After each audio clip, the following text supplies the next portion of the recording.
ETF index mutual funds నేర్చుకుని stock మార్కెట్లో రాణించాలనుకుంటున్నారా? వెంటనే ఈ నెంబర్కి కాల్ చేయండి.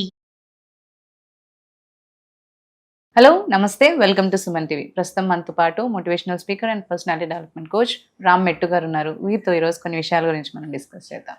హలో అండి రామ్ గారు, నమస్తే. నమస్తే. యా, సో ఒక రిలేషన్షిప్లో మనం వింటూ ఉంటాం, లైక్ అంటే ట్రాన్స్పరెన్సీ ఉండాలి and they have to share like ఇద్దరివి వ్యూస్ షేర్ చేసుకుంటూ ఉండాలి, థింగ్స్ షేర్ చేసుకుంటూ ఉండాలి. అయితే ఒకసారి మనకంటే మ్యారేజ్లోకి ఎంటర్ అయిన తర్వాత అంటే అప్పుడు కూడా ఇలా అంటే సీక్రెసీస్ కానీ లేదంటే ట్రాన్స్పరెన్సీస్ ఉండాలా, ఎలా ఉండాలి అసలు ఆ husband wife relationship? And most doubted thing ఏంటి అంటే కొంతమంది అన్నీ షేర్ చేయడం కూడా మంచిది కాదు అని అంటుంటారు. ఒక ఉమెన్ హస్బెండ్తో కావచ్చు, లేదంటే హస్బెండ్ ఉమెన్తో కావచ్చు, అన్ని షేర్ చేయడం కూడా నాట్ అ గుడ్ థింగ్ అంటారు. అది ఎంతవరకు నిజం అనేది మీరే చెప్పాలి యాక్చువల్లీ. అండ్ అంటే లైక్ ఏ థింగ్స్ వరకు వాళ్ళు షేర్ చేసుకోవచ్చు రిలేషన్షిప్ లో? జనరలీ చూస్తుంటామండి మనము lot of people these days, నేను నా హస్బెండ్ తోటి లేకపోతే నేను నా వైఫ్ తోటి కంప్లీట్ ట్రాన్స్పరెన్సీ మెయింటైన్ చేయాలి, I should be extremely loyal, faithful, ఇవన్నీ అనుకుని ఏంటంటే they keep telling everything. Especially ఎక్కడ చెప్తారంటే ఇవి జనరలీ ఈ మధ్యన అంటే అరేంజ్ మ్యారేజ్ సెటప్ లో కానీ లేకపోతే లవ్ మ్యారేజ్ లో ఏదైనా కానివ్వండి, వాళ్ళిద్దరు మాట్లాడుకోవడం స్టార్ట్ చేస్తారు చూడండి. When they exchange phone numbers and they start talking, మాట్లాడుకోవడం స్టార్ట్ చేసిన తర్వాత జనరలీ ఒక టాపిక్ విచ్ కామన్లీ కమ్స్ ఏంటంటే మీకు ఏదైనా పాస్ట్ ఉందా అని ఒక టాపిక్ వస్తుంది. Like you know having in a relationship basically. ఇలాంటి టాపిక్స్ వచ్చినప్పుడు జనరల్ గా ఏమవుతుంది అని అంటే, when we are just entering in to a relationship, లేదా మనకి ఇంకా పెళ్లి కాలేదు, we are just talking to each other, ఈ ఫేజ్ లో ఏంటంటే పర్సనలైజింగ్ అనేది ఇంకా జరుగుండదు. అంటే నువ్వు నా మనిషివి అనే ఫీలింగ్ ఇంకా డెవలప్ కాదు అక్కడ, రైట్? సో ఆ డెవలప్ కాని టైంలో ఏంటంటే మీరు మీ పాస్ట్ గురించి నాకు ఓపెన్ గా ఉండాలి, లేకపోతే అన్ని ముందే చెప్పేసుకుంటే బెటర్ అనేసి మీరు నాకు చెప్పినప్పుడు జనరల్ గా ఏమవుతుందంటే I may not over react for it, because నాకు ఇంకా పర్సనలైజింగ్ అనేది జరగలేదు అక్కడ. కానీ ఒక్కసారి వెడ్డింగ్ అయిపోయిన తర్వాత, మ్యారేజ్ అయిపోయిన తర్వాత మనకి ఆ ఫీల్ ఎప్పుడైతే వస్తుందో, అంటే నువ్వు నా అమ్మాయివి లేకపోతే he's my man, completely your mine అనే ఫీల్ వచ్చిన తర్వాత ఈ పాస్ట్ గురించి ఆల్రెడీ తెలుసు చూడండి, ఇష్యూ స్టార్ట్ అవుతాయి అనమాట. మెల్లగా ఇష్యూ స్టార్ట్ అవుతాయి. ఏదో చిన్న గొడవ వస్తుంది, గొడవ జరిగే విషయం ఒకటి ఉంటుంది, ఆ గొడవ పెద్దగా మళ్ళీ ఎక్కడికి వెళ్తుంది అంటే అది తీసుకొని వస్తారు. అది తీసుకొని వచ్చి దాని గురించి అంటే ఈ మెయిన్ టాపిక్ సైడ్ లైన్ అయిపోయింది, దాని గురించి వస్తుంది, పాస్ట్ గురించి వస్తుంది. అండ్ ఇంకొకటి ఏంటంటే ఒక్కొక్కసారి అలా పాస్ట్ గురించి వచ్చి గొడవలు ఎక్కువైపోతూ ఉంటాయి. కొన్నిసార్లు ఏంటంటే పెళ్ళైపోయిన తర్వాత పార్ట్నర్ లో గిల్ట్ ఫీలింగ్ స్టార్ట్ అవుతూ ఉంటుంది. ఏంటంటే అరే ఈ అబ్బాయి ఇంతకు ముందు వేరే అమ్మాయితో ఉంటున్నాడు, లేదా ఈ అమ్మాయి ఇంతకు ముందు వేరే అబ్బాయితో ఉంటున్నాడు, now she is with me. So ఇవన్నీ ఏంటంటే దే స్టార్ట్ రిపెంటింగ్, అరే అనవసరంగా నేను పెళ్లి చేసుకున్నానేమో ఏమని అని ఇలాంటి థాట్స్ వచ్చేవి కూడా ఉంటాయన్నమాట ఆఫ్టర్ మ్యారేజ్.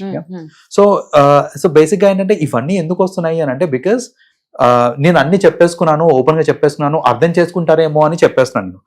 ఆ పాయింట్ ఆఫ్ టైంలో అర్థం చేసుకుంటారేమో, కానీ ఫ్యూచర్ లో దాని వల్ల కాంప్లికేషన్స్ వచ్చే ఛాన్సెస్ హై ఉంటాయి. And a lot of divorce cases happen just because of these things. Okay, so what use అంటే ఒక గర్ల్ వాళ్ళ హస్బెండ్ తో ఏమేమి విషయాలు చెప్పొచ్చు అంటారు? యాక్చువల్లీ ఏం చెప్పకూడదు చెప్పిన దాన్ని బట్టి. సో ఇన్ దిస్ కేస్ నేను అబద్ధం చెప్పండి అని చెప్పట్లేదు ఇక్కడ, లైక్ మీరు దాచిపెట్టండి, నిజాలను దాచిపెట్టండి అని చెప్పట్లేదు. Play diplomatic game in this case. So అంటే ఏంటంటే సపోజ్ నాకు పాస్ట్ ఉండింది, బిఫోర్ మ్యారేజ్ నాకు పాస్ట్ ఉండింది. సో నేను పాస్ట్ గురించి చెప్పేటప్పుడు suppose I wanted to be loyal and నిజాయితీగా చెప్పేద్దాం అనుకుంటున్నాను. I can say that you know నాకు ఒక అమ్మాయి తోటి రిలేషన్షిప్ లో ఉండే, నేను because of whatever reasons work out కాలేదు, we broke up, just wanted to tell you this అని చెప్తున్నాను. నేను నా రిలేషన్షిప్ గురించి చెప్పాను.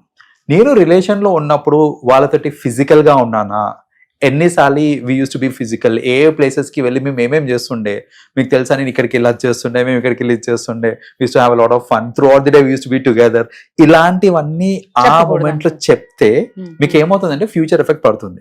నేను ఎంతవరకు అంటే ప్రతిదానికి ఒక లిమిటేషన్ అనేది ఉంటుంది అనమాట.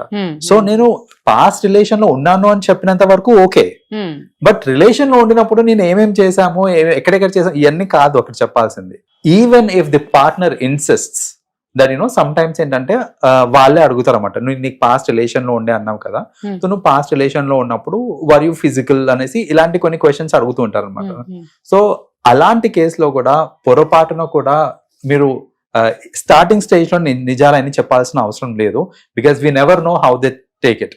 మీరు డిప్లొమాటిక్ గా దాన్ని హ్యాండిల్ చేయొచ్చు, దట్ యూనో మాకంత స్కోప్ లేకుండే, ఆర్ మేబీ నేను ఇంట్లో ఉండేవాడిని, ఆ అమ్మాయి ఇంట్లోనే ఉండేది, parents, so we never use to get time, maximum college లోనే కలిసే వాళ్ళం అంతే అనేది సమ్ డిప్లొమాటిక్ ఆన్సర్. అంతేగాని నిజాయితీగా అన్ని చెప్పాల్సిన అవసరం లేదు. మీ పార్ట్నర్ మీ రిలేషన్షిప్ కొంచెం గ్రో అయ్యి ఓన్లీ వెన్ యూ అండర్స్టాండ్, ఒక పర్సన్ అండర్స్టాండ్ చేయాలి అని అంటే అట్లీస్ట్ ఒక ఖచ్చితంగా 3-4 years అన్న టైం పడుతుందండి. మీరు 3-4 years కలిసి జర్నీ చేసిన తర్వాత మీకు ఈ తర్వాత ఏదైనా చెప్పాలనిపిస్తే చెప్పండి, లేదంటే లైట్ తీసుకోండి. అంటే ఈవెన్ చెప్పిన ఇంపాక్ట్ పడదు అనే కాన్ఫిడెన్స్ ఉంటే చెప్పుకోవచ్చు మీరు తర్వాత.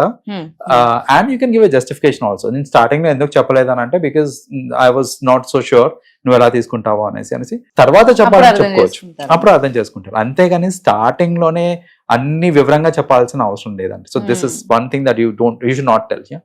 ఆపోజిట్ పర్సన్స్ ఎవరైనా కానీ, మెన్ ఆర్ విమెన్ ఏదైనా సరే తీసుకురావద్దు. రెండోది ఏంటి that they have to not tell అని అంటే, ఫ్యామిలీలో జరిగే కొన్ని ఇన్సిడెంట్స్ ఉంటాయండి. So with in the family జరిగే కొన్ని పర్సనల్ ఇన్సిడెంట్స్ ఏంటి తీసుకొని మనము అవతల వాళ్ళకి చెప్తూ ఉండకూడదు అనమాట. స్పెషలీ ఎలా అంటే, ఫర్ ఎగ్జాంపుల్ ఇప్పుడు పెళ్ళైన కొత్తలోనే మా మామ అట్లా, మా అత్త ఎట్లా, ఆర్ మా బాబాయ్ అట్లా, or whatever it is, they keep telling everything about the entire family. అలా చెప్పినప్పుడు ఏమవుతుందంటే ఒక కైండ్ ఆఫ్ పర్సెప్షన్ ఫార్మ్ అయిపోతుంది హస్బెండ్ కి, లైక్ అరే వీళ్ళ ఫ్యామిలీలో అందరు తేడా ఉన్నారు ఏంటి, లేకపోతే ఏంటి ఇదంతా ఎలా ఉంది. సో అలాంటి విషయాలు కూడా మనం ఏంటంటే స్టార్టింగ్ లోనే చెప్పకుండా ఉంటే బెటర్. ఎందుకంటే పెళ్ళైన కొత్తలో they have to visit all these places, భోజనానికి పిలుస్తారు, ఇవన్నీ ఉంటాయి మనకి. తర్వాత అయినా కూడా పిలుస్తూ ఉంటారు, తర్వాత కూడా ఎగ్జాక్ట్లీ. సో ఎవరు ఎట్లాంటి వాళ్ళని ఈవెన్చువల్ గా వాళ్ళకి అర్థం అవుతుండొచ్చేమో, అది అర్థమైనప్పుడు వాళ్ళకి అర్థమవుతుంది. మీరు ముందే చెప్పేసి, ఇప్పుడు నాకు సపోజ్ ఒక పర్సెప్షన్ ఫార్మ్ అయిపోయింది, అరే వీళ్ళ బావ ఇట్లా అంటా, లేకపోతే వీళ్ళ మామ ఇట్లా అంటా, ఒక పర్సెప్షన్ ఫార్మ్ అయిపోయింది అనుకోండి. నేను వాళ్ళ ఇంటికి భోజనంకి వెళ్ళినప్పుడు I may not be very comfortable, or I may not give the respect that they deserve. So అలా అవ్వకుండా ఉండాలి అని అంటే దిస్ ఇస్ అనదర్ థింగ్. ఏంటంటే ఫ్యామిలీలో జరిగే ప్రతిదీ చెప్పాల్సిన అవసరం లేదు, లైక్ ఇన్ డీటెయిల్ ఎవరేంటి అనేసి. Little bit of you know secrecy can be maintain in this regard, specially in the beginning days అన్నమాట. So these are the 2 major things అండి. ఒకటి వాళ్ళ పాస్ట్ గురించి, రెండోది we don't have to talk about this thing, the second thing. And vice versa it also holds the same with husband also. Like ఏంటంటే husband కూడా past గురించి చెప్పేయటం, ఇవన్నీ చేయకూడదు. కొందరు ఏంటంటే నేను ఇలాంటి కేసెస్ కూడా చూసాను, రియలిస్టిక్ గా వాళ్ళకి ఏం రిలేషన్షిప్స్ ఉండవు, కానీ నేను హీరోని, నేను ఒక ప్లే బాయ్ని, నాకు ఇంతమంది ఫ్యాన్స్ ఉండే, నా కాలేజ్ లో ఇంతమంది ఉండే, నాకు నా చుట్టూ ఇంతమంది ఉండే, ఇలాంటి గొప్పలకి పోయి వాళ్ళు ప్రాబ్లమ్స్ కొని తెచ్చుకుంటారు. ఇలాంటి కేసెస్ కూడా చూసాను నేను. సో అది it's the same with both genders again, like you know women అవ్వచ్చు, మెన్ అవ్వచ్చు. కొన్నిసార్లు ఏంటంటే క్రియేట్ చేసేస్తారు, రిలేషన్షిప్ నిజంగా లేదు అక్కడ, but they create and then they say like ఇంతమంది నా చుట్టూ ఉన్నారు అండ్ ఆల్ దట్ స్టఫ్. ఇక్కడ ఏమవుతుందంటే మీరు ఒకసారి ఒక మాట అనేసిన తర్వాత ఏ లేదు ఊరికనే అన్న లైట్ తీసుకో అనేసి అన్నా కూడా వర్కౌట్ కాదు. ఇంకా కాదు, నేను గొడవ పెట్టుకుంటానని చెప్పి నువ్వు ఇలా అబద్ధాలు సో నువ్వు ఏదో కవర్ చేస్తున్నావు అని ఇలాంటి అంటారే తప్ప నిజంగా లేదు నేను ఊరికే చెప్పానంటే కూడా నమ్మే స్టేజ్ లో ఉండరు. సో ఇలాంటి వాటి దగ్గర ప్రాంక్స్ ప్లే చేయడం కానీ, జోక్స్ కానీ స్పెషలీ ఇనిషియల్ స్టేజ్ లో ఉండకూడదు. So it's always better to play a very diplomatic game in this regard. Exactly. Yeah. Thank you so much. Thanks, Aniki.